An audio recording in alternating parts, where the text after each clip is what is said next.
El ex campeón mundial de boxeo, Mike Tyson, fue impedido de ingresar a Chile a su arribo el jueves al Aeropuerto Internacional de Santiago por no cumplir con las leyes migratorias.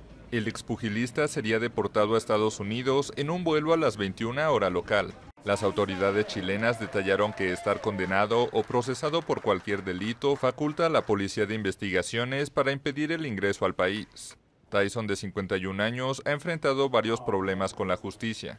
En 1992 cumplió una condena de 3 años por violación.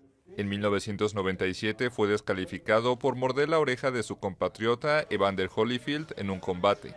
En 2003 fue acusado de acoso y asalto y 4 años más tarde fue sentenciado a 3 años de libertad condicional por conducir bajo los efectos del alcohol.